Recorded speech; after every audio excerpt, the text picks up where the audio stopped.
نحمده ونصلي على رسوله الكريم اما بعد فاعوذ بالله من الشيطان الرجيم بسم الله الرحمن الرحيم رب اشرح لي صدري ويسر لي امري واحلل عقدة من لساني يفقهوا قولي. اللہ تعالیٰ کا بہت شکر ہے کہ اس نے آج ہم سب کو یہاں پر ملایا ہے اور اللہ سے دعا ہے کہ وہ ہمارے اس وقت میں برکت ڈالے اور ہمیں ایمان کی تازگی نصیب کرے اور ہمیں بہتر عمل کی توفیق عطا فرمائے. آج کا یہ درس شادی کے حوالے سے ہے، اس لیے کچھ باتیں گھریلو زندگی کے حوالے سے کروں گی، لیکن انشاءاللہ نبی صلی اللہ علیہ وسلم کی یہ تعلیمات جو آپ کے سامنے انشاءاللہ رکھوں گی، اگر ہم ان سب کو غور سے سنیں اور اپنی عملی زندگیوں میں اختیار کریں تو ہماری آخرت کے ساتھ ساتھ ہماری دنیا بھی جنت بن سکتی، دنیا بھی بہترین بن سکتی.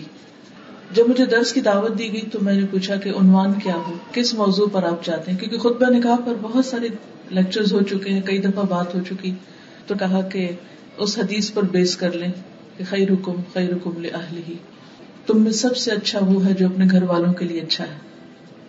یہ ایک ایسی زبردست حدیث ہے کہ جس میں ہمیں اپنے آپ کو پرکھنے کا موقع دے دیا گیا ہے. اگرچہ یہ براہ راست خطاب تو مردوں سے ہے کہ وہ مرد سب سے اچھا مرد ہے جو اپنے گھر والوں کے لیے سب سے اچھا ہے. اور آپ صلی اللہ علیہ وسلم نے اپنی مثال دیتے ہوئے فرمایا وَأَنَا خَيْرُكُمْ لِأَهْلِي، اور میں تمہارے میں سے سب سے اچھا ہوں اپنے گھر والوں کو لیے. أَنَا خَيْرُكُمْ لِأَهْلِي، اور تم سب کی نسبت میں اپنے گھر والوں کے لیے سب سے اچھا ہوں.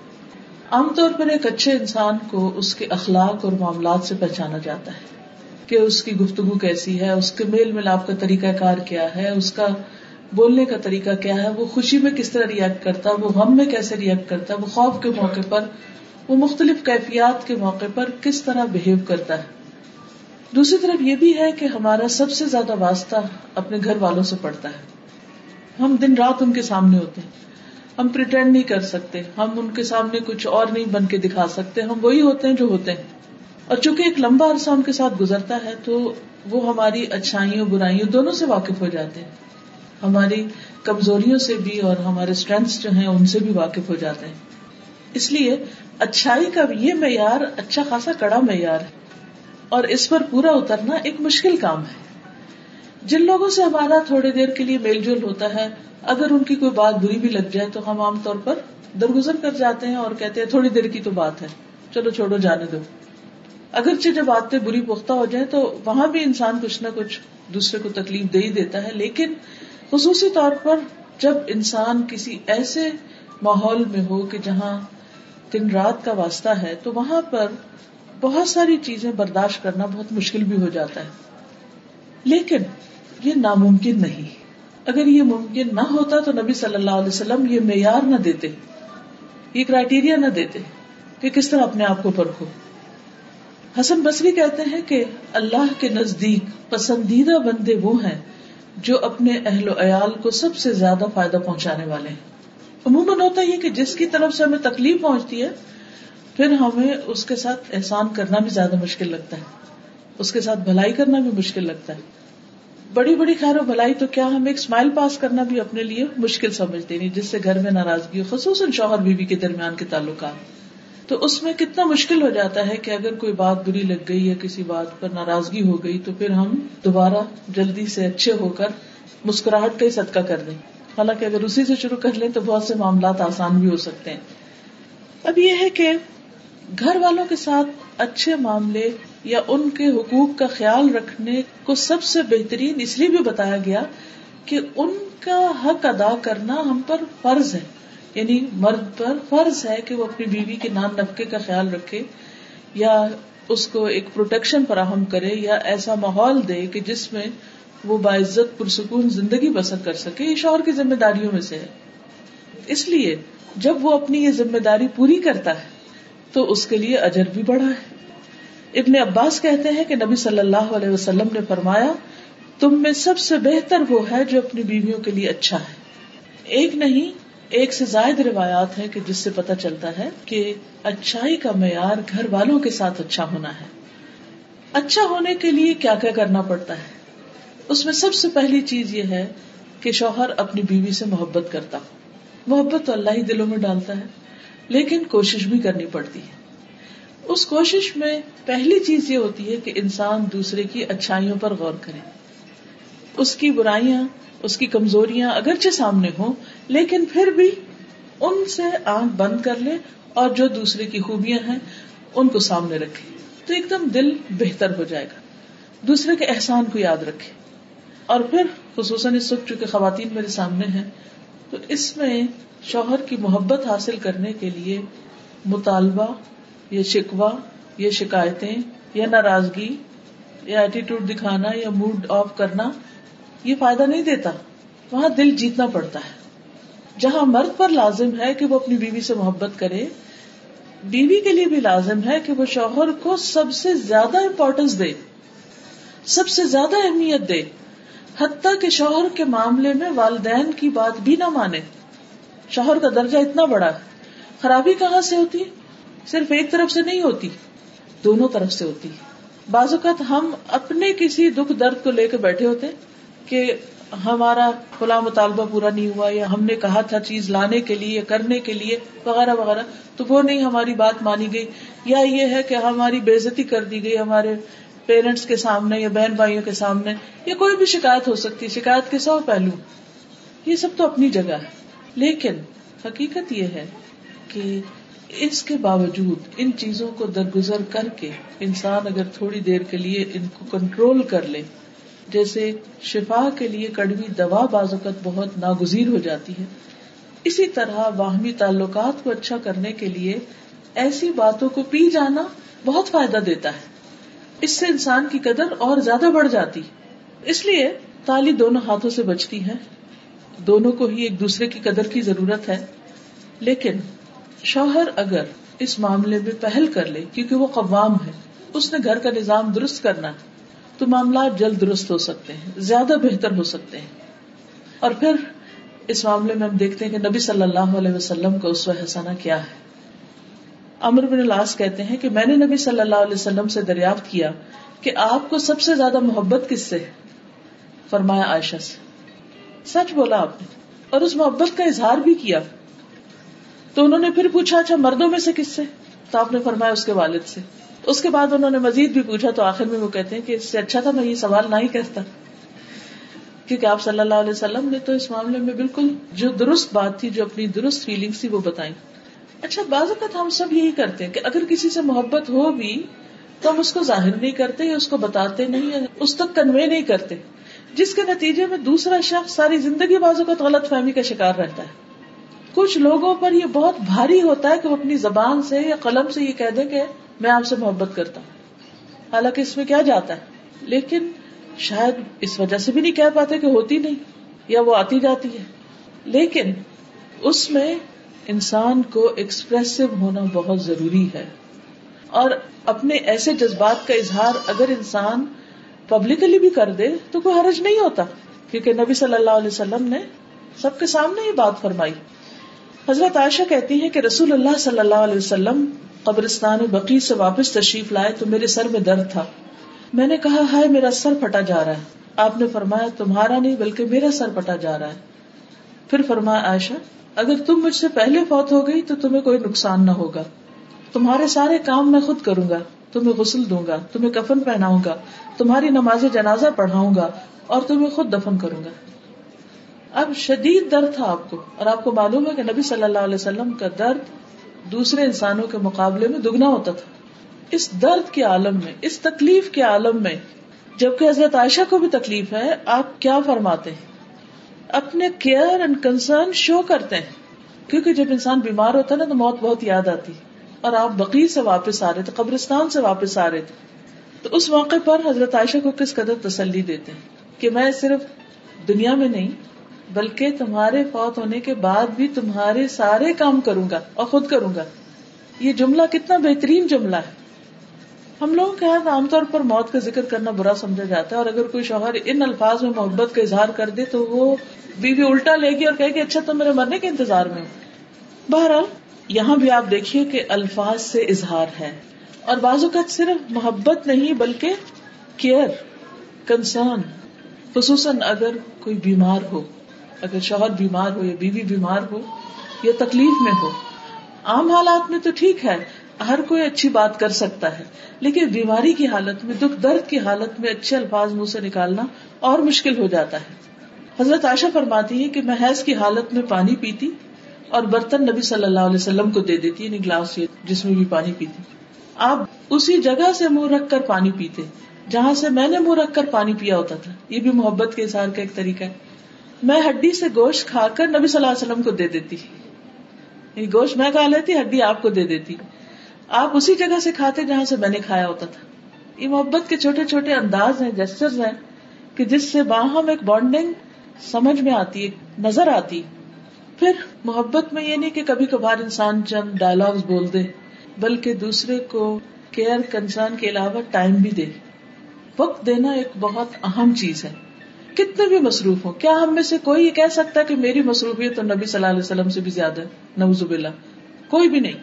لیکن اس کے باوجود آپ دیکھیے کہ آپ صلی اللہ علیہ وسلم اپنے گھر میں وقت دیا کرتے تھے, اور آپ کی ایک سے زائد ازواج تھی, اور آپ روزانہ ہر ایک کو وزٹ کرتے تھے. تھوڑی دیر کے لیے سوچئے, اگر آپ کو دن میں 9 لوگوں کے پاس جانا پڑے تو کیا حال ہو. جا کے ان سے صرف اتنا ہی پوچھے کہ بھی کیا حال ہے, کیسی ہیں. امپاسبل. ایک عام انسان تو اپنے ایک گھر کا خیال نہیں کر سکتا, کیونکہ ازواج کے چیمبرز الگ الگ تھے. پھر اسی طرح یہ ہے کہ خوشی کے موقع پر, تفریح کے موقع پر بھی خیال رکھتے. حضرت عائشہ کہتی ہے کہ ایک مرتبہ عید کے دن رسول اللہ صلی اللہ علیہ وسلم کے سامنے کچھ حبشی کرتب دکھا رہے تھے, کھیل رہے تھے. میں نبی صلی اللہ علیہ وسلم کے کندھے پر سر رکھ کر انہیں جھانک کر دیکھنے لگی.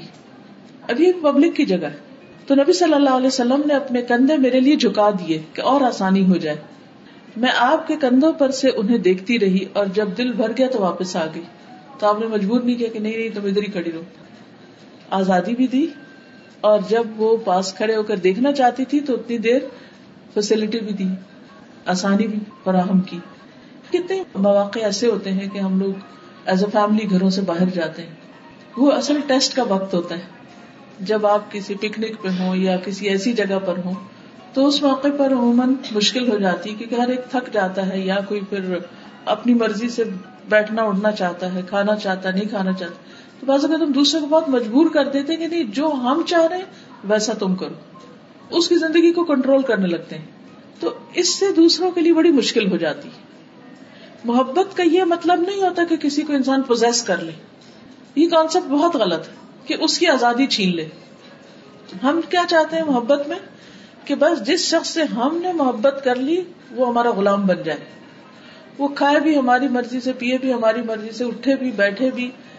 ہمیں اگر ٹی وی دیکھنا ہے تو وہ لازمی ٹی وی دیکھے, اور اگر وہ ٹی وی دیکھنے میں ساتھ نہیں دے رہا تو پھر اس کو ہم سے محبت ہی نہیں. عام طور پر مردوں کو یہی شکایت ہوتی ہے نا بیویوں سے, ان کو اخبار کا شوق ہوتا ہے, ٹی وی کا شوق ہوتا ہے, خبروں کا ہوتا ہے, دنیا بھر کی سیاست کا ہوتا ہے. عورتوں کے ان موضوعات سے عام طور پہ دلچسپی نہیں ہوتی, تو پھر وہ بعض اوقات یہ ہوتا ہے کہ وہ کہتے ہیں کہ جی کوئی کمپیٹیبلٹی نہیں, بیوی کو کچھ سمجھ نہیں.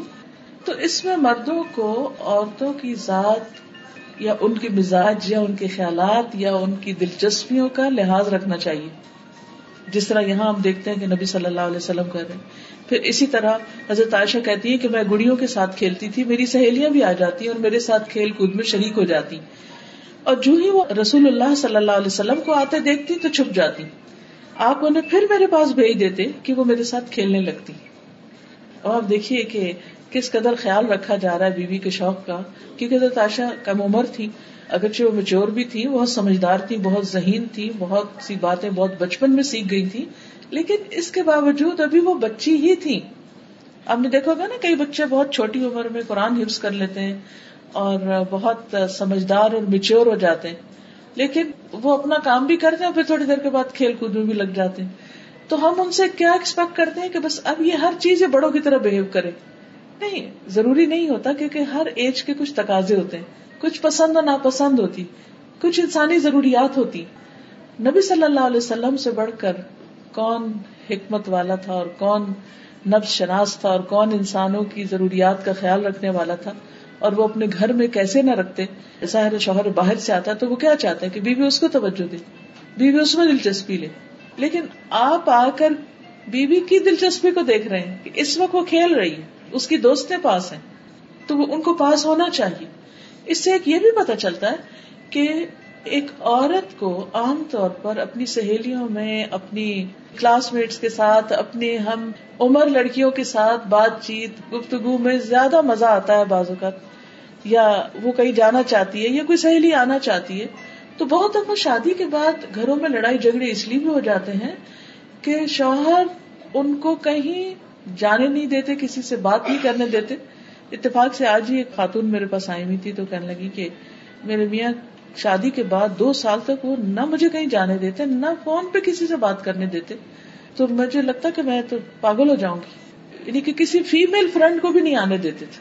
بعض اوقات ایسا بھی ہوتا ہے کہ خصوصاً اگر بچیاں باہر کے ملک میں شادی ہو کر جائیں, وہ بھی باہر سے ہی آئی ہوئی تھی, وہاں نہ رشتے دار ہوتے ہیں نہ کوئی اور جان پہچان کے لوگ, ساتھ آس پاس بھی نان مسلمز بعض اوقات نیبرہڈ میں ہوتے ہیں, ان کے کلچر میں بہت فرق ہوتا ہے, ان سے ملنا جلنا مشکل ہوتا ہے. تو انسان کی فطرت میں ہے کہ وہ دوسروں کے ساتھ گھلے ملے, مل جل کے رہے, دوسروں کے ساتھ میل ملاقات اس کا رہے, کیونکہ مردوں کے لیے تو باہر بہت سا ایکسپوجر ہوتا ہے, اور کچھ نہیں تو 5 وقت اگر وہ مسجد نماز پڑھنے جاتے ہیں تو وہیں اپنی بہت سی باتیں شیئر کر لیتے ہیں. تو اسی طرح خواتین کو بھی ضرورت ہوتی ہے کہ وہ اپنی ہم جنس خواتین کے ساتھ گفتگو کریں, کیونکہ عموماً عورتیں زیادہ بولتی ہیں. بعض تحقیقات سے یہ بات پتہ چلتی ہے کہ ایک عورت کو دن میں کم از کم 70,000 لفظ بولنے ہوتے ہیں جب جا کے اس کی سیٹسفیکشن ہوتی. اب جب تک وہ بول نہیں چکتی تو وہ چپ نہیں بیٹھ سکتی, اسے بولنا ہے کسی کے ساتھ. مرد عموماً خاموش طبع ہوتے ہیں, ایکسیپشنل کیسز الگ ہیں. اب جب مرد گھر میں آتے ہیں تو وہ تو بولتے نہیں ہیں, اب وہ سارے دن کے انتظار میں بیٹھی, شوہر گھر ہے, شوہر آئے گا, کھانا کھائے گا, وہ اخبار اٹھائے گا, سو جائے گا, اس کو تو اتنی باتیں نہیں آتی. اور اگر وہ باہر کی شیئر بھی کرے گا تو وہ بیوی کی دلچسپی کی نہیں. تو یہ عورت کی ایک بہت فطری ضرورت ہے کہ وہ اپنی جیسی, اپنی پسند کی, اپنے مزاج کی سہیلیوں کے ساتھ بات چیت کرے, کیونکہ وہ کپڑے کی بھی کرے گی, زیور کی بھی کرے گی, ریسیپی شیئر کرے گی, وہ بچوں کے مختلف مسئلے مسائل بھی ڈسکس کرے گی, اور اس سے اس کی مینٹل گروتھ ہوتی ہے, میچورٹی ہوتی ہے, اس کے کام کی نوعیت کے اعتبار سے اس کی یہ ضرورت ہوتی ہے. تو جو شوہر اپنی بیویوں کو ہر طرف سے بند کر لیتے ہیں, اپنے ہی کنٹرول میں رکھتے ہیں, حتیٰ کہ بعض اوقات ماں باپ سے بھی نہیں ملنے دیتے, یہاں تک بھی ظلم دیکھا گیا ہے, خاص روک دیا جاتا ہے کہ نہیں ماں باپ سے بھی نہیں ملنا. تو اب کیا ہوتا ہے, بیوی کا نروس بریک ڈاؤن ہوتا ہے, اس پہ فٹس پڑنے لگتے ہیں, وہ بیمار ہونے لگتی ہے, وہ ڈپریشن میں آنے لگتی ہے, اور اس سے اور معاملات خراب ہوتے ہیں. اس لیے ہر معاملے میں اعتدال ضروری ہے. اور کوئی بھی خاتون کسی خاتون سے صرف شوہر کی یا سسرال کی برائیاں کرنے کے لیے دوستی کر لے, کیونکہ عموماً تو یہی ہوتا ہے نا کہ اٹھایا فون اور کہا آج ساس نے یہ کیا, فلاں نے یہ کیا, فلاں نے یہ کیا. یہ بھی انتہائی غلط ہے, یہ رویہ بھی سخت ناپسندیدہ ہے. تو دونوں ہی طرف سے اعتدال ضروری ہے. پھر اسی طرح نبی صلی اللہ علیہ وسلم اس حد تک خیال رکھتے تھے کہ کبھی کبھار دوڑ بھی لگاتے تھے حضرت عائشہ کے ساتھ. حضرت عائشہ کہتی ہے کہ وہ ایک سفر میں نبی صلی اللہ علیہ وسلم کے ساتھ تھی, میں نے آپ کے ساتھ پیدل دوڑ لگائی اور میں جیت گئی. پھر میرا جسم بھاری ہو گیا کچھ, میں نے آپ کے ساتھ پھر دوڑ لگائی, اس مرتبہ آپ جیت گئے. تو آپ نے فرمایا آج کی یہ جیت پچھلی ہار کا بدلہ ہے, یعنی میں نے بدلہ لے لیا تم سے, مذاق میں کہا. تو اب آپ دیکھیے کہ آج کے دور میں کوئی بھی مذہبی شخص یا دیندار شخص, اس سے یہ توقع نہیں کی جا سکتی کہ وہ اپنی بیوی کے ساتھ کہیں دوڑ لگائے یا کسی کھیل میں شریک ہو یا اس کو کھیل دکھائے. عموماً جب ہم دین کی طرف آتے ہیں تو ہم یہ سمجھتے ہیں کہ شاید دین صرف نماز روزے کا نام ہے, اور یہ جو دنیا کے معاملات ہیں یہ شاید اس کا حصہ نہیں. حالانکہ اگر ان کو بھی حدود کے اندر رہ کے کیا جائے تو یہ بھی عبادت ہے, کیونکہ نبی صلی اللہ علیہ وسلم کی سنت کی پیروی میں ہوں گے نا. پھر اسی طرح یہ ہے کہ نبی صلی اللہ علیہ وسلم حضرت عائشہ کے آرام کا بہت خیال رکھتے تھے, کیونکہ عموماً جھگڑے فساد لڑائیاں ان چھوٹی چھوٹی باتوں پر ہوتے. اگر آپ کسی سے پوچھیں نا کہ میاں سے لڑائی تو کس بات پر ہوئی, جب میرے پاس کوئی اس طرح کا معاملہ لے کر تو میں کہتی کہ کیا مسئلہ کیا تھا, اور آپ یقین کریے کہ 90% چھوٹی سی کوئی بات ہوتی ہے جس سے کوئی معاملہ خراب ہو جاتا ہے. مثلاً اگر بیوی سو رہی ہے اور شوہر نے دھڑ سے دروازہ بند کر دیا تو وہ اٹھتے ہی سوئے سوئے غصے میں بولنا شروع کر دے گی, وہ غصے میں بولے گا, نیند خراب ہوگی, اٹھ کے ایک طرف چلا جائے گا, وہ دوسری طرف. تو یہ چھوٹے چھوٹے لڑائی جھگڑے جو ہیں یہ گھر کے ماحول کو خراب کر دیتے ہیں. حضرت عائشہ کہتی ہیں کہ نبی صلی اللہ علیہ وسلم میرے پاس میری باری کی رات میں تھے. آپ نے کروٹ لی اور اپنی چادر اوڑھ لی اور جوتے اتارے اور ان کو اپنے پاؤں کے پاس رکھ دیا اور اپنی چادر کا کنارہ اپنے بستر پر بچھایا اور لیٹ گئے. اور آپ اتنی ہی دیر ٹھہرے کہ آپ نے گمان کر لیا کہ میں سو چکی ہوں. آپ نے آہستہ سے اپنی چادر لی اور آہستہ سے جوتا پہنا, آہستہ سے دروازہ کھولا اور باہر نکلے, پھر دروازے کو آہستہ سے بند کیا. یعنی ہر چیز آہستہ سے, جوتے آہستہ سے اتارے, جوتے آہستہ سے پہنے, دروازہ آہستہ کھولا, دروازہ آہستہ بند کیا, آہستہ سے باہر نکلے. کتنے شوہر اور بیوی ہیں جو سوتے ہوئے ایک دوسرے کے لیے اتنے کیئرنگ ہو کہ دوسرا شخص سو رہا ہے تو مجھے اس کو ڈسٹرب نہیں کرنا. کچھ لوگوں کو نیند بڑی مشکل آتی ہے, کچھ کو نیند ایک دفعہ کھل جائے تو ان کو دوبارہ نیند نہیں آتی, کئی طرح کے نفسیاتی مسائل ہوتے ہیں. تو ایسی صورت میں دوسرے کا لحاظ رکھنا اور دوسرے کو اپنی ذات سے تکلیف نہ دینا, یہی گھریلو زندگی میں خوشحالی کا راز ہے. پھر اسی طرح آپ دوسروں کو بھی اس بات کی تلقین کرتے تھے کہ عورتوں کے ساتھ نرمی کا سلوک کیا جائے. حضرت انس کہتے ہیں کہ نبی صلی اللہ علیہ وسلم اپنی ازواج مطہرات کے پاس تشریف لائے. اونٹ ہانکنے والا اونٹوں کو تیز ہانک رہا تھا, جیسے کوئی ڈرائیور تیز ڈرائیو کر رہا ہو, جھٹکے لگ رہے ہیں اور دھکے پڑ رہے ہوں. اس کا نام انجشہ تھا. آپ نے فرمایا, اے انجشہ, تیری خرابی ہو, تم اونٹوں کو آہستہ آہستہ چلاؤ, نازک آبگینے سوار ہیں. ویحک یا انجشہ سوقت بالقواریر, قواریر کہتے ہیں کرسٹل کو, قواریر من فضۃ, یعنی خواتین جو ہیں ان کے دل شیشے کی طرح ہوتے, بہت جلدی ٹوٹتے. اور ایک حقیقت ہے کہ ہم سب اچھی طرح جانتے ہیں کہ چھوٹی سی بات بعض اوقات ہم محسوس کر لیں, بعض اوقات بڑی بڑی باتوں کی پرواہ نہیں کرتے, کیونکہ ہمارے مزاج کے اندر جسمانی تبدیلیوں کی وجہ سے بھی کئی تبدیلیاں آتی رہتی ہیں. کبھی پوسٹ نیٹل, اور کبھی پیدائش کے بعد, اور کبھی پریگنینسی میں, اور کبھی پیریڈ سے پہلے, اور کبھی اس کے بعد, اور کبھی پھر جب مینوپاز شروع ہو جاتا ہے, بڑھاپے کے مسائل, 100 طرح کے مسائل ہوتے ہیں. عورت اپنی زندگی میں جسمانی اعتبار سے فزیکلی بہت ساری چینجز میں سے گزرتی ہے, تبدیلیوں میں سے اور حالت بدلنے میں سے. تو اس لیے بہت ضروری ہے کہ اس کے ان مخصوص حالات کا خیال رکھا جائے. پھر اسی طرح نہ صرف یہ کہ سواری کو آہستہ چلانے کی بات, بلکہ سواری پر سوار کراتے ہوئے بھی آپ مدد دیتے. حضرت انس کہتے ہیں, میں نے دیکھا کہ رسول اللہ صلی اللہ علیہ وسلم حضرت صفیہ کی وجہ سے اپنے پیچھے اونٹ کی کوہان کے ارد گرد اپنی ابا سے پردہ کیے ہوئے تھے. جب وہ سواری پر سوار ہوتی تو آپ اونٹ کے پاس بیٹھ جاتے اور اپنا گھٹنا کھڑا رکھتے. حضرت صفیہ اپنا پاؤں آپ کے گھٹنے پر رکھ کے سوار ہوتی. آپ دیکھیے کہ کس قدر کیئر ہے, کیونکہ کبھی آپ نے سے اونٹ پہ سوار ہوا, آپ کو معلوم ہوگا کہ اس کی سواری بہت مشکل ہے. تو ایون اونٹ پہ چڑھنا بھی ایک مشکل کام ہے. بیٹھے ہوئے اونٹ پہ چڑھا جاتا ہے لیکن وہ بھی مشکل ہے. تو آپ صلی اللہ علیہ وسلم خود پاس کھڑے ہو جاتے, اپنا گھٹنا رکھتے, وہ اس پر ایک طرح سے سیڑھی بنا کے پھر اوپر چڑھتی. آج آپ دیکھیے کہ کون مرد ہوگا جو اتنے لاڈ کرے, اور پھر یہ پبلک میں ہو رہا ہے اور اس میں آپ کوئی شرمساری محسوس نہیں کر رہے, اور حضرت انس دیکھ بھی رہے ہیں کہ آپ کیا کر رہے ہیں, اور پھر اس کو آگے روایت بھی کرتے ہیں. تو یہ بھی سنتیں ہیں, یہ چیزیں بھی نبی صلی اللہ علیہ وسلم کا طریقہ ہے.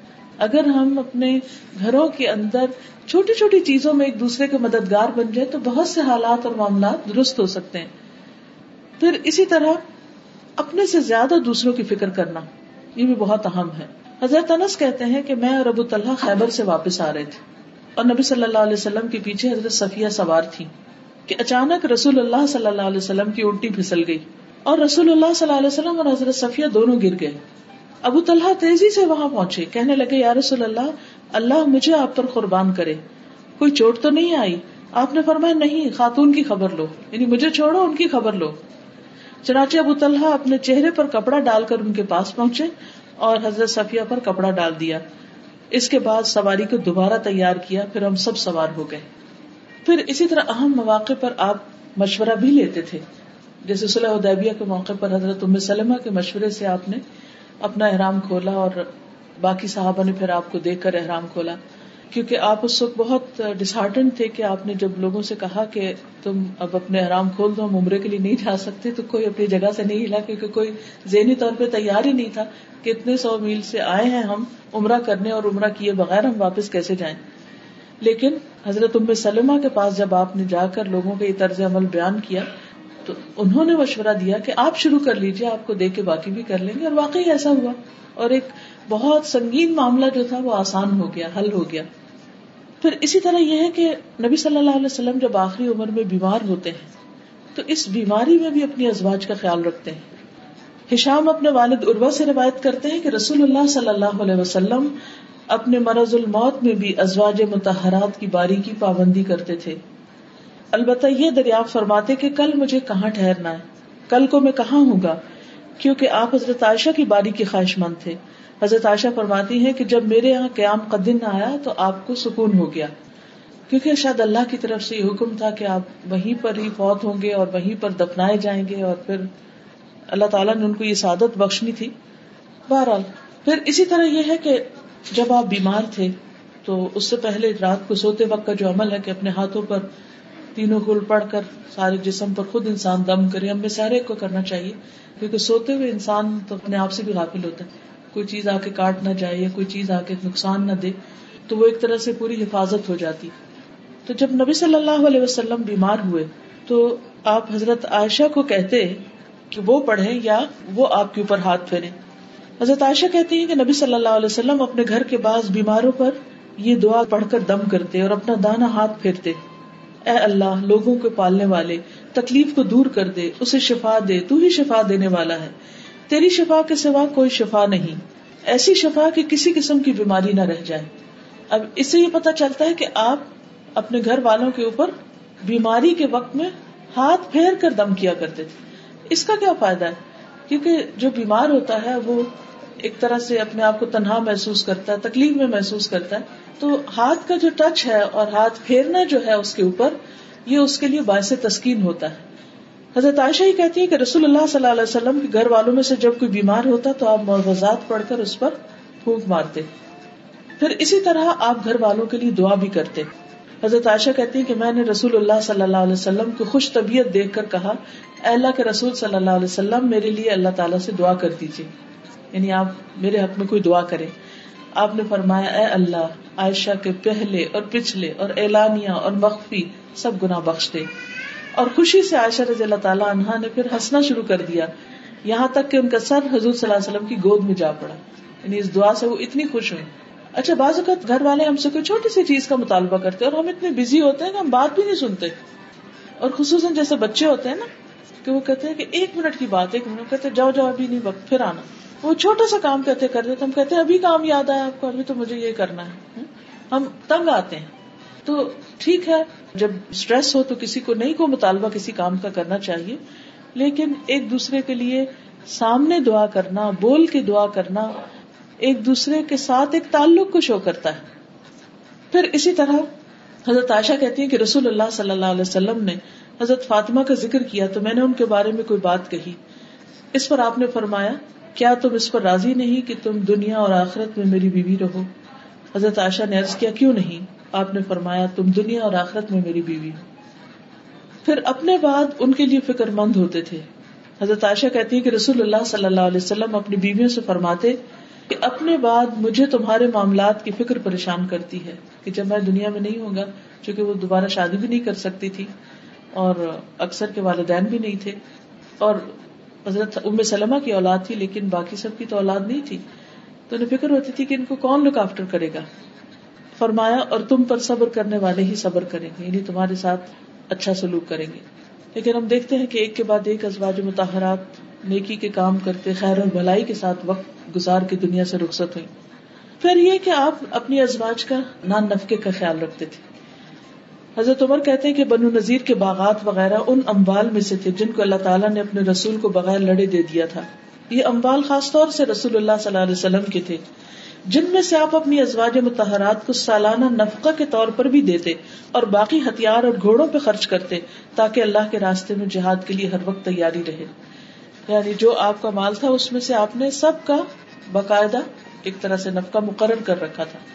تو اس سے ہی پتہ چلتا ہے کہ شوہر چاہے بیوی کو روزانہ کچھ دے، چاہے ہفتہ وار دے، چاہے مہینے میں دے، چاہے سال میں دے، کچھ بھی دے، لیکن اس کی ذمہ داری ہے کہ وہ بیوی کی ضروریات کا خیال رکھے اور اس میں کھانے کپڑے کے علاوہ بھی اس کی اپنی پسند سے کوئی چیز لینے کے لیے بھی اس کو اجازت دے. داؤد بن قیس کہتے ہیں کہ میں نے ازواج نبی کے حجروں کو دیکھا، یہ کھجور کی چھڑیوں کے تھے، گھاس وغیرہ سے ڈھکے ہوئے تھے، اور میرا خیال ہے کہ حجرے کی چوڑائی دروازے سے دیوار تک 6-7 ہاتھ ہوگی، لمبائی اندر سے 10 ہاتھ اور بلندی 7 اور 8 کے مابین یا اسی کے قریب، بس اتنے گھر تھے. پھر اسی طرح گھر والوں کے لیے اچھا ہونے کا مطلب صرف یہ نہیں کہ ان کو عیاشی کرائی جائے یا ان کے ساتھ صرف اچھا اخلاق برتا جائے، بلکہ ان کے ساتھ اچھا ہونے کا مطلب یہ کہ ان کی آخرت کی بھی فکر ہو. بعض اوقات ہم ان کی دنیا کا اتنا خیال رکھنے لگتے ہیں کہ پھر ان کی آخرت بھول جاتے ہیں. تو حقیقی خیر خواہ اور مخلص اپنے بچوں کا، اپنی بیوی کا وہی ہو سکتا ہے جو ان کی آخرت کی فکر کرے. ہم سب کو بھی اپنا اپنا جائزہ لینا چاہیے کہ ہم اپنے بچوں کی یا گھر والوں کی دنیا کے لیے تو بہت غمگین ہوتے ہیں، اس کی تو بہت فکر کرتے ہیں، لیکن عام طور پر آخرت کے بارے میں غافل ہو جاتے ہیں کہ وہ کس طرف جا رہے ہیں. اور کیوں؟ ہم کہتے نہیں یہ مائنڈ کریں گے، یہ برا نہ مان جائیں. اگر شادی شدہ اولاد ہو تو ہم کہتے ہیں کہ ہم سے میل ملاپ ہی نہ ختم کر دیں، آنا ہی نہ چھوڑ دیں، تو اس لیے ہم ان کو نصیحت نہ کریں، بس ٹھیک ہے جس حال میں ہے ہمیں اپنی شکل دکھاتے رہیں. نہیں، وہ ناراض ہو یا خوش ہو، کچھ بھی ہو، ان کی آخرت کی فکر کرنا ضروری ہے، لازم ہے. چھوٹے بھی ہوں تب بھی، بڑے بھی ہوں تب بھی، عمر کے ہر حصے میں ضروری. اور اس کے لیے آپ دیکھیں کہ نبی صلی اللہ علیہ وسلم نے جہاں نان نفقہ مقرر کیا وہاں گھر والوں کو قناعت کی عادت بھی ڈالی اور اس کے ساتھ جائز فرمائشوں کو پورا بھی کیا. حضرت جابر کہتے ہیں کہ رسول اللہ صلی اللہ علیہ وسلم نرم دل آدمی تھے. حضرت عائشہ جب بھی آپ سے کسی چیز کی فرمائش کرتی تو آپ اس کو پورا کر دیتے تھے. اب دوسری طرف یہ یاد رکھیے کہ حضرت عائشہ کی فرمائشیں کوئی ناجائز نہیں ہوتی تھی. کسی بھی عورت کو اپنے شوہر کی وسعت سے بڑھ کے اس سے فرمائش نہیں کرنی چاہیے. جتنا وہ کماتا ہے، جتنی اس کی وسعت ہے، کیونکہ جیسے نان نفقے کے علاوہ مہر کے بارے میں بھی قرآن مجید میں کیا بتایا گیا، علی الموسع قدرہ وعلی المقتر قدرہ. وسعت والا اپنے اندازے کے مطابق خرچ کرے اور تنگ دست اپنے اندازے کے مطابق. پھر اسی طرح آپ دیکھیے کہ نبی صلی اللہ علیہ وسلم صرف ازواج نہیں بلکہ ان کی جو سہیلیاں تھیں ان کا بھی خیال رکھتے تھے، خاص طور پر حضرت خدیجہ رضی اللہ تعالیٰ عنہ کا. حضرت عائشہ کہتی ہے کہ جب آپ بکری ذبح کرتے تو آپ فرماتے کہ اس کا گوشت خدیجہ کی سہیلیوں کو بھی بھیج دو.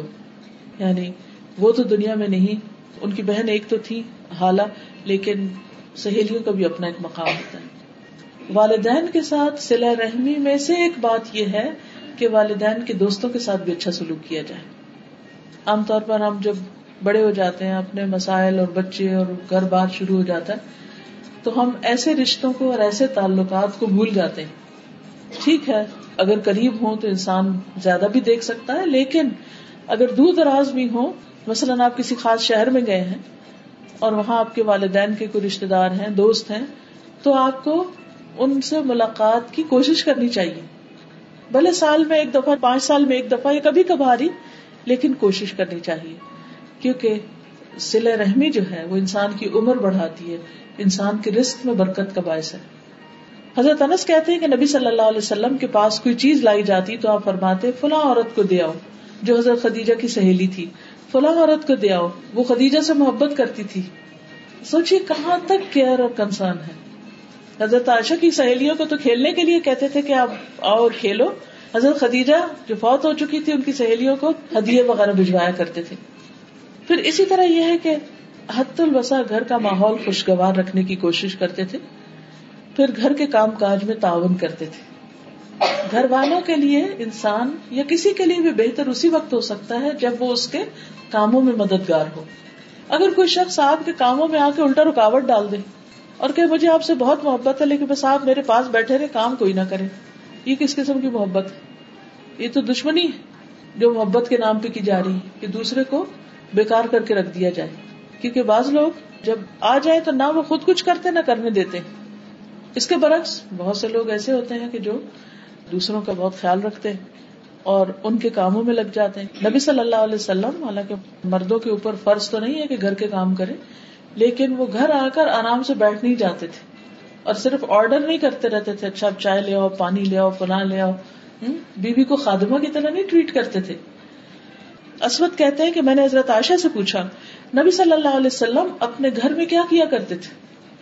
انہوں نے کہا آپ اپنے گھر کے کام کاج یعنی گھر والوں کی خدمت کیا کرتے تھے اور جب نماز کا وقت ہوتا تو فوراً کام چھوڑ کر نماز کے لیے چلے جاتے تھے. اور دیکھیے کہ کچھ چیزیں ایسی ہوتی ہیں کہ جو کسی محبت بڑھانے یا اچھے تعلقات کے لیے، اچھے بول، کھانا پینا مہیا کرنا، دوست احباب کے ساتھ میل جول، سوشلائزنگ، یہ سب چیزیں بھی. لیکن اس کے ساتھ ساتھ جو بہت اہم بات ہے کہ ضرورت کے وقت مدد بھی. ہمارے یہاں تو اگر کوئی مرد گھر میں تھوڑا سا بھی کام کرے تو وہ زن مرید کہلانے لگتا ہے، یا پھر وہ کرتا ہی نہیں ہے کہ دوسرے کہیں گے کہ دیکھو ہم اپنے گھر میں تو نہیں کرتا تھا، بیوی آئی تو سب کام کرنا شروع ہو گئے. کیونکہ کئی دفعہ لڑکے ماں باپ کو تو فار گرانٹیڈ لیتے ہیں، اور ماں باپ کی محبت بھی ایسی ہوتی ہے، کہتے ہیں اچھا تم بیٹھو میں خود ہی کر لوں گی. لیکن جب انسان کی شادی ہوتی ہے تو پھر ذمہ داریاں بیٹی کی بھی بڑھ جاتی ہیں، بیٹے کی بھی بڑھ جاتی ہیں. تو ایسی صورت میں اگر وہ اپنی کسی ذمہ داری کو پورا کرنے کے لیے بچے کو اٹھا لیا، یا بیوی کا کوئی کام کر دیا، یا اس کو باہر کہیں لے گیا، یا اس کا کوئی خیال رکھا، تو دوسرے گھر والوں کو بھی اس کے اوپر تعاون کرنا چاہیے. ہمارے یہاں عام طور پر اس کو مائنڈ کیا جاتا ہے، یعنی پاکستانی کلچر میں تو یہ درست نہیں ہے. حضرت عائشہ سے کسی نے پوچھا کہ رسول اللہ صلی اللہ علیہ وسلم گھر میں ہوتے تو کیا کرتے تھے؟ انہوں نے کہا کہ نبی صلی اللہ علیہ وسلم بھی انسانوں کی طرح انسان تھے. وہ اپنے کپڑوں کو صاف کرتے تھے، بکری کا دودھ دو لیتے اور اپنے کام خود کرتے تھے. ایک اور روایت میں آتا ہے آپ جوتا سلائی کر لیتے، قمیص کو خود پیوند لگاتے اور فرماتے جس نے میری سنت سے اعراض کیا وہ مجھ سے نہیں.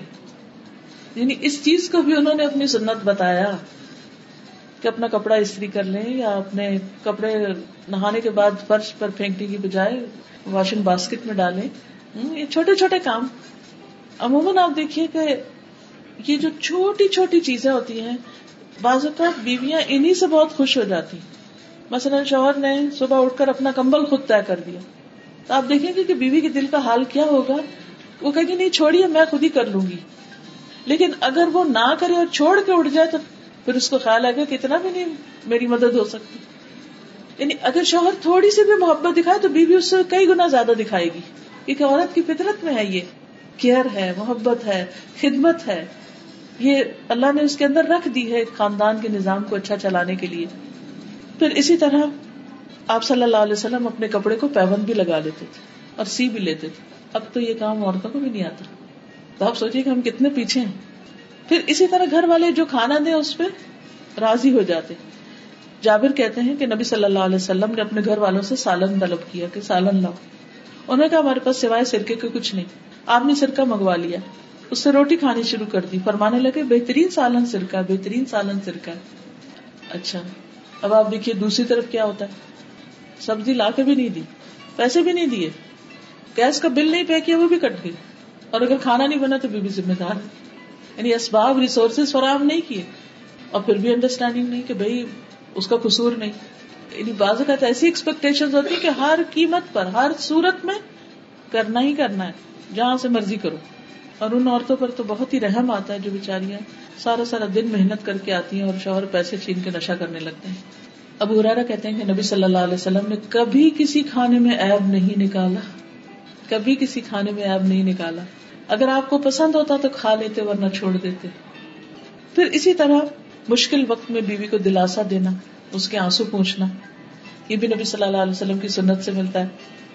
حجۃ الوداع کے موقع پر حضرت صفیہ کا اونٹ بدک گیا اور وہ رونے لگی. رسول اللہ صلی اللہ علیہ وسلم کو معلوم ہوا تو تشریف لائے اور اپنے ہاتھ سے ان کے آنسو پوچھنے لگے. اب دیکھیے حج کا موقع، ہزاروں کا مجمع، اور آپ لوگوں کو تعلیم دے رہے ہیں خذوا عنی مناسککم، مجھ سے اپنے مناسک سیکھ لو. اور اتنے میں آپ کو خبر ملتی ہے کہ آپ کی بیوی کا اونٹ بدک گیا ہے اور وہ رو رہی ہیں، اور آپ سب کو چھوڑ کر آ کر ان کے آنسو پوچھ رہے ہیں.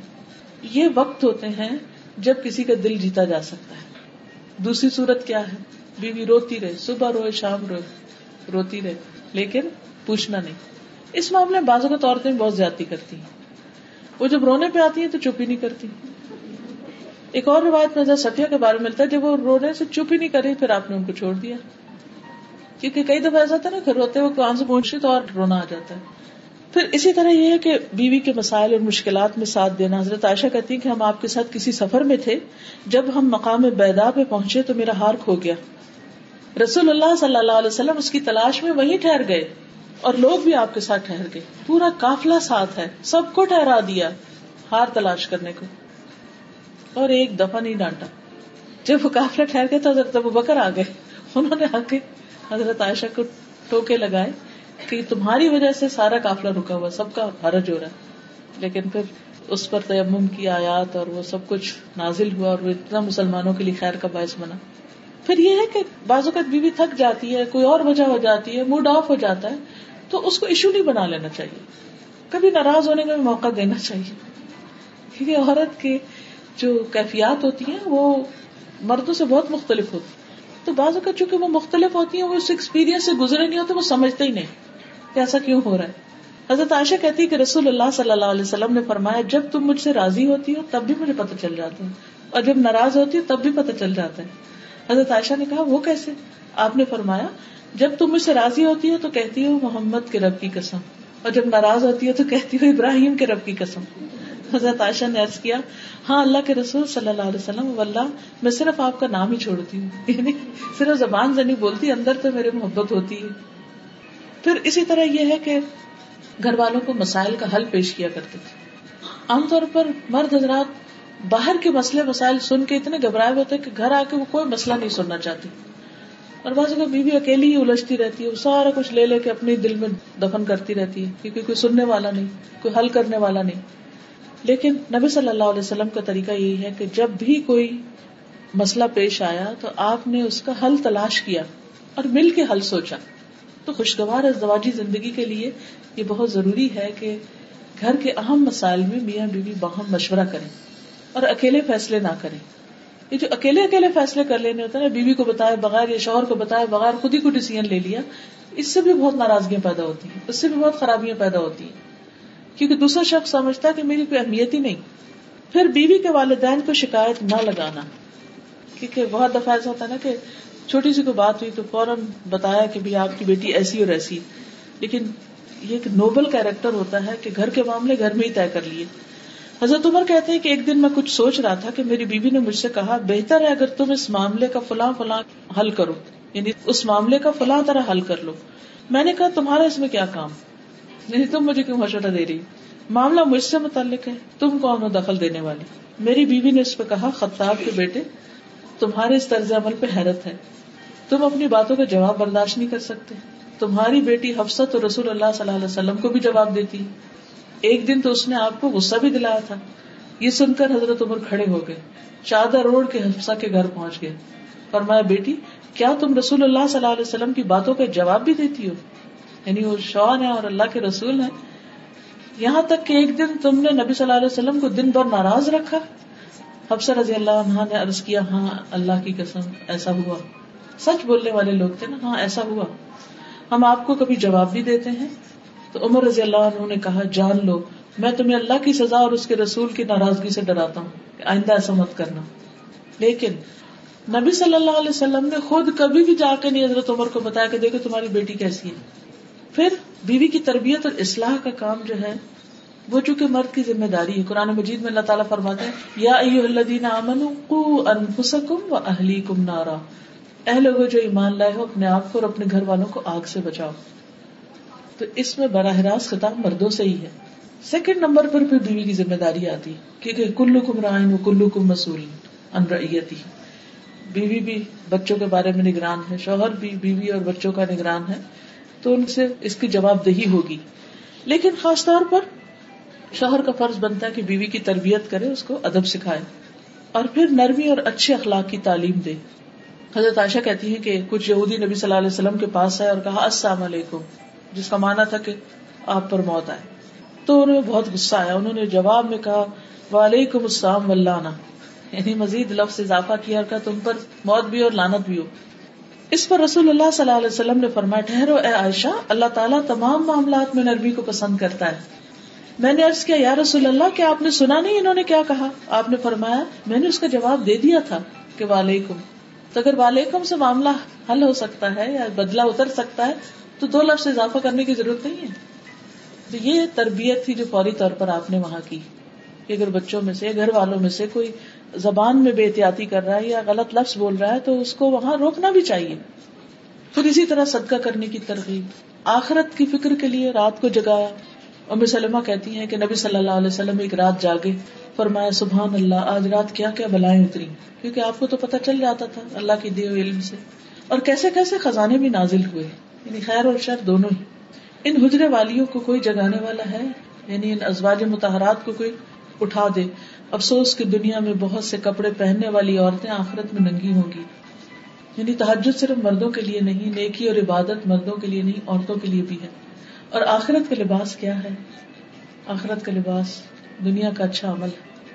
پھر اسی طرح اچھا مرد جو ہوتا ہے وہ گھر کے اوور آل حالات پر بھی نظر رکھتا ہے کہ گھر میں کیا لٹک رہا ہے، کیا ڈیکوریشن ہو رہی ہے، کیا پہنا جا رہا ہے، کیا پک رہا ہے، کیا طور طریقے ہیں، کوئی چیز خلاف شریعت تو نہیں ہو رہی.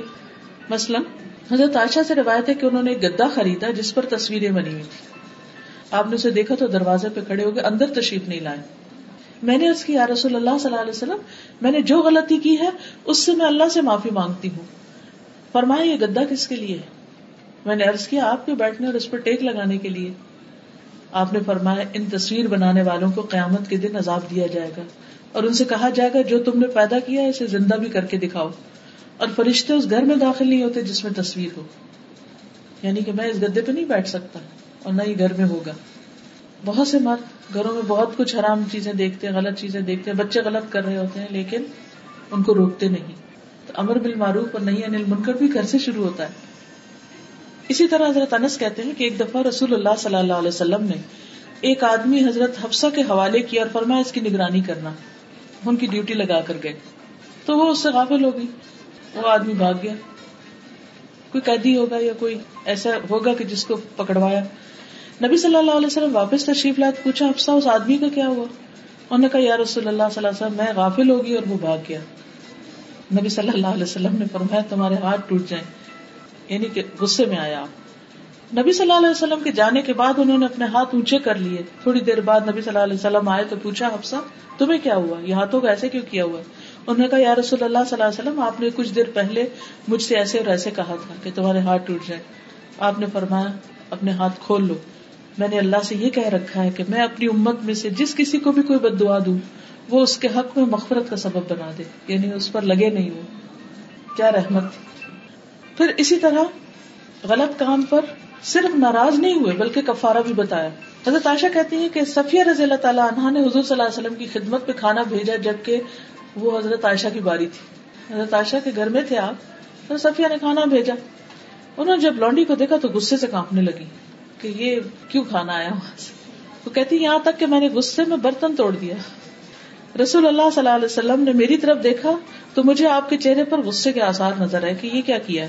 میں نے کہا میں اللہ کے رسول صلی اللہ علیہ وسلم سے اللہ کی پناہ میں آتی ہوں، یعنی اللہ کے رسول کی غصے سے اللہ کی پناہ میں آتی ہوں کہ وہ آج مجھ پر لعنت کرے یا مجھے کوئی برا بھلا کہے. پھر میں نے عرض کیا اللہ کے رسول صلی اللہ علیہ وسلم اس کا کفارہ کیا؟ فرمایا برتن جیسا برتن، کھانے جیسا کھانا. اب کھانا بناؤ اور برتن لو اور اس میں ڈال کے واپس کرو. پھر اسی طرح کسی کو تسلی دیتے، کسی کو سرزنش کرتے. حضرت انس کہتے ہیں کہ حضرت حفصہ نے حضرت صفیہ کو یہودی کی بیٹی کہا. حضرت صفیہ سن کے رونے لگی. نبی صلی اللہ علیہ وسلم تشریف لائے تو حضرت صفیہ رو رہی تھی. پوچھا صفیہ کیوں رو رہی؟ انہوں نے عرض کیا حفصہ نے مجھے کہا کہ میں یہودی کی بیٹی. نبی صلی اللہ علیہ وسلم نے فرمایا تم تو نبی کی بیٹی ہو، تمہارے چچا بھی نبی ہیں اور تم نبی کی بیوی بھی ہو، آخر وہ کس بات پر تم سے فخر کرتی؟ پھر آپ نے فرمایا حفصہ اللہ سے ڈرو. آپ نے نبی کی بیٹی کس طرح کا؟ حضرت موسیٰ کی اولاد میں سے تھے، اور ہارون چچا، اور نبی کی بیوی یعنی خود حضور صلی اللہ علیہ وسلم، یعنی تمہاری شان اور تمہارا درجہ تو بڑا ہے. پھر اسی طرح یہ ہے کہ ایک اچھا شوہر اور اچھا خامد جو ہوتا ہے وہ بچوں کے لیے بھی اچھا ہوتا ہے اور بچوں کے ساتھ شفقت اور محبت کو سلوک کرتا ہے. بعض اگر میاں لوگ تھکے ہوئے آتے ہیں، گھر میں اگر شور ہو تو ڈانٹ ڈپٹ سے کام لیتے ہیں، اس سے بچے اور زیادہ باپ سے دور ہو جاتے ہیں. وہ یہ دیکھتے ہیں کہ باپ آتا ہے تو ماں بھی کہتی چپ ہو جاؤ، سارے سہم پہ بیٹھ جاتے ہیں اور گھر میں ایک عجیب سی فضا پیدا ہو جاتی. لیکن اس کے برعکس نبی صلی اللہ علیہ وسلم بچوں کے ساتھ شفقت اور محبت کا سلوک کیا کرتے تھے. ابو ہریرہ کہتے ہیں کہ رسول اللہ صلی اللہ علیہ وسلم نے حسن بن علی کو بوسہ دیا. آپ کے پاس اقرا بیٹھے ہوئے تھے، کہنے لگے کہ میرے 10 بیٹے، میں نے کسی کو بوسہ نہیں دیا. تو آپ نے ان کی طرف دیکھا اور فرمایا جو رحم نہیں کرتا اللہ اس پر رحم بھی نہیں کرتا. یعنی آپ بچوں کو اٹھاتے، پیار کرتے، ساتھ لگاتے، چومتے.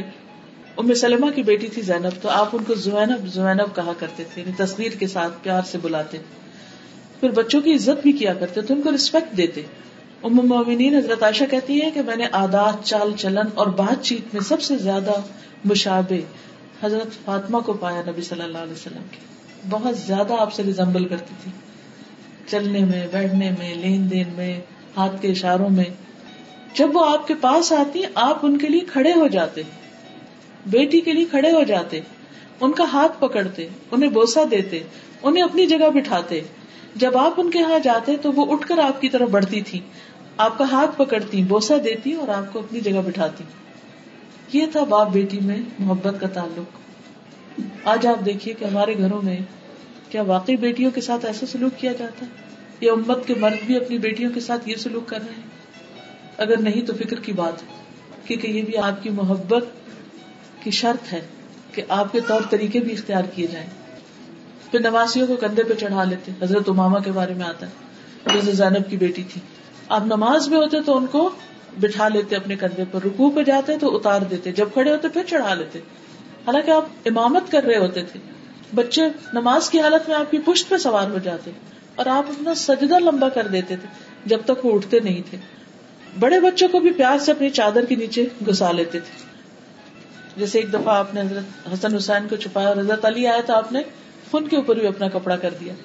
لیکن اس کے ساتھ ساتھ ان کو ادب بھی سکھاتے تھے, یعنی صرف پیار ہی نہیں, لاڈ ہی نہیں, بلکہ تمیز بھی سکھائی. حضرت عمر بن ابی سلمہ کہتے ہیں کہ میں بچہ تھا اور میں آپ کی پرورش میں تھا, تو میں جب کھانا کھاتا تو سارے برتن میں ہاتھ گھماتا, تو آپ فرماتے کہ بسم اللہ پڑھ کے کھاؤ, اپنے آگے سے کھاؤ اور دائیں ہاتھ سے کھاؤ. یعنی بچے اگر کھانے کی میز پر بدتمیزی کر رہے ہیں یا صحیح سے نہیں کھا رہے تو صرف ماں کا فرض نہیں کہ بیچاری کانشیس ہو کے اور تکلیف اٹھائے اور بار بار وہ اس کی اصلاح کرے, بلکہ باپ کو بھی اس وقت اپنا رول پلے کرنا چاہیے. پھر اسی طرح یہ کہ حلال حرام کی تمیز. حضرت حسن نے ایک مرتبہ کھجور اپنے منہ میں لے لی تھی تو آپ نے اس کو کہا کہ یہ صدقہ کی کھجور ہے, اور اس کو کہہ کے نکلوا دیا. پھر اسی طرح بچوں سے محبت کو بھی اعلان کہتے ہیں. آپ فرماتے فاطمہ میرے جسم کا ٹکڑا ہے, اس لیے جس نے اسے ناحق ناراض کیا اس نے مجھے ناراض کیا. پھر داماد کے ساتھ آپ کا معاملہ بہت اچھا تھا, حضرت علی رضی اللہ تعالیٰ عنہ کے ساتھ. پھر حضرت ابو العاص کے ساتھ آپ ان کی تعریف کرتے تھے. آپ نے بنی عبد شمس یعنی بنی امیہ میں سے اپنے داماد ابو العاص کا ذکر کیا اور اس کی تعریف کی اور خوب کی. پھر آپ نے فرمایا اس نے مجھ سے بات کی تو سچی کی, وعدہ کیا تو پورا کیا. پھر اسی طرح حضرت علی رضی اللہ تعالیٰ عنہ ایک دفعہ حضرت فاطمہ سے ناراض ہو کر تو مسجد میں جا کے سو گئے, تو آپ صلی اللہ علیہ وسلم فوراً اٹھے اور خود جا کر ان کو تلاش کیا. دیکھا تو وہ زمین پر لیٹے ہوئے ہیں اور ان کے جسم پر مٹی بھی لگ چکی ہے. تو رسول اللہ صلی اللہ علیہ وسلم ان کے جسم سے دھول کو جھاڑ رہے تھے اور فرما رہے تھے اٹھو ابو تراب, اٹھو ابو تراب. یہ نہیں کیا کہ بیٹی کی بیعت کے باتیں سننے لگے کہ اچھا پھر وہ ناراض ہوئے تو کیوں تم بھی ناراض ہو جاؤ, یا نہیں تمہاری پرواہ کرتے تو آؤ میں تم سے اتنی محبت کرتا ہوں گھر واپس آ جاؤ.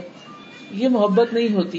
عام طور پر ہم انتہائی درجوں پہ پہنچ جاتے ہیں کہ بس ٹھیک ہے اگر یہ بات ہے پھر اس کے بعد معاملہ ختم. دیکھیے ہم سب انسان ہیں, غلطیاں ہوتی ہیں, کمی بیشی ہوتی ہے, لیکن یہ رشتے بہت پیارے رشتے ہوتے ہیں. ان کا ایک لحاظ احترام رکھنا چاہیے اور ہر بات میں انتہا درجے پہ نہیں پہنچنا چاہیے. پھر ایک اچھا شوہر جو ہوتا ہے, ایک اچھا مرد جو ہوتا ہے, وہ اپنے خادموں کے ساتھ بھی اچھا ہوتا ہے, سروٹس کا بھی خیال رکھتا ہے. اب آپ دیکھیے کہ حضرت انس جو ہیں وہ 10 سال آپ کے پاس رہے اور وہ کیا کہتے ہیں کہ کبھی آپ نے اف تک نہیں کی, یعنی مجھے ڈانٹا نہیں, کبھی مجھ سے ناراض نہیں ہوئے, کبھی میرے پہ سختی نہیں کی. اور کبھی کبھی وہ بچے تھے تو جو کام نہیں بھی کرتے تھے تو آپ ان کے اوپر سختی نہیں کرتے تھے, پیار سے دوبارہ یاد دلا دیتے. جیسے بچوں کو کام کرنا کہتے اچھا کرتے پھر بھول جاتے ہیں, پھر ہم ڈانٹتے اچھا تم نے سنا نہیں تھا. حضرت انس کہتے ہیں کہ میں 9 سال آپ کی خدمت میں رہا, مجھے نہیں یاد کہ آپ نے کبھی مجھ سے کہا کہ تم نے ایسا ایسا نہیں کیا, اور نہ کبھی کسی چیز کے بارے میں مجھ پر عیب لگایا. پھر کسی کام کے غلط ہونے پہ ملامت نہیں کرتے تھے. حضرت انس کہتے ہیں کہ میں نے نبی صلی اللہ علیہ وسلم کی خدمت کی, اس دوران اگر مجھے کسی کام کا حکم دیا اور مجھ سے لیٹ ہو گیا یا وہ کام نہیں کر سکا تو آپ نے مجھے کبھی ملامت نہیں کی. اگر اہل خانہ میں سے کوئی شخص ملامت کرتا تو آپ فرماتے اسے چھوڑ دو, اگر تقدیر میں یہ کام لکھا ہوتا تو ضرور ہو جاتا, یعنی ٹیک اٹ ایزی. اگر نہیں کر سکا تو اللہ کا حکم نہیں تھا, یعنی اس سے معاملے کو ٹال دیتے تھے, آسانی کر دیتے تھے, اس کے لیے بے وجہ روک ٹوک نہیں کرتے تھے. ایک یہ چیز بچوں کی کریٹیوٹی کو مار دیتی ہے. ہم اپنے گھروں کو اتنا ایک بت خانہ بنا کے رکھ دیتے ہیں کہ ہر طرح کے اس میں ڈیکوریشن پیس سجا دیتے ہیں, پھر بچہ ہاتھ لگانے اس کو پکڑ کے روکتے, پھر بچے کو روکتے, پھر بچے کو روکتے. اس بچے کی جو آگے بڑھنے کی صلاحیت ہے وہ ختم ہو جاتی.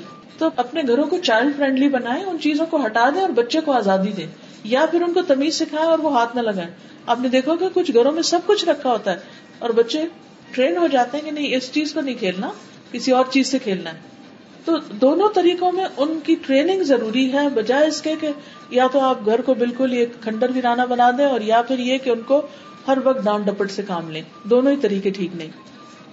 پھر آپ کے بارے میں آتا ہے کہ آپ نے کبھی کسی عورت اور خادم پہ ہاتھ نہیں اٹھایا تھا. تو بیویوں کو مارنا یا بچوں کو مارنا جو ہے یہ انتہائی ناپسندیدہ ہے. پھر خادموں کی ضروریات پوری کیا کرتے تھے. پھر یہ ہے کہ ان کے وقت میں سے کسی اور کو حصہ نہیں دیتے تھے. تو family time is family time, الا یہ کہ جہاد پہ جاتے یا کوئی اور ضروری کام ہوتا.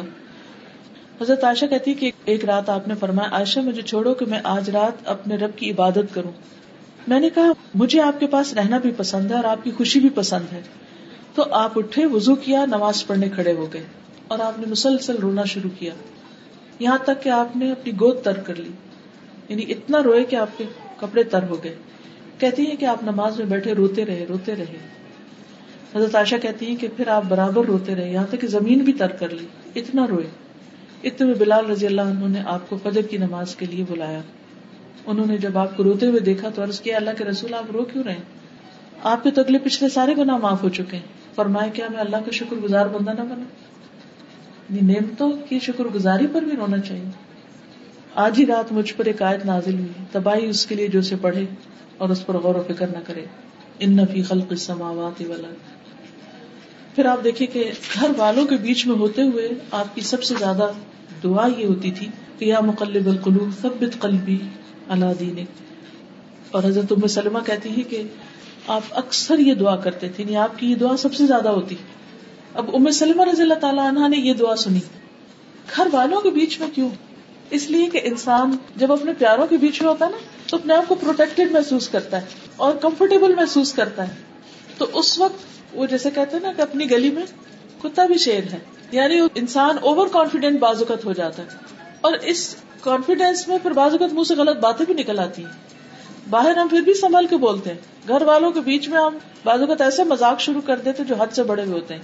تو اس موقع پر بھی انسان کو بہت محتاط رہنا چاہیے اور اللہ سے ڈرتے ہوئے زندگی بسر کرنی چاہیے. نبی صلی اللہ علیہ وسلم گھر میں یہ دعا سب سے زیادہ مانگتے، یا مقلب القلوب ثبت قلبی علی دینک، کہ میرا دل گھر والوں کی محبت میں اس طرح نہ پگھل جائے کہ کوئی اللہ سبحانہ وتعالیٰ کی فرما برداری میں یا عبادت میں یا اللہ کی طرف رجوع میں یا اس کے ذکر میں کسی قسم کی کمی آ جائے.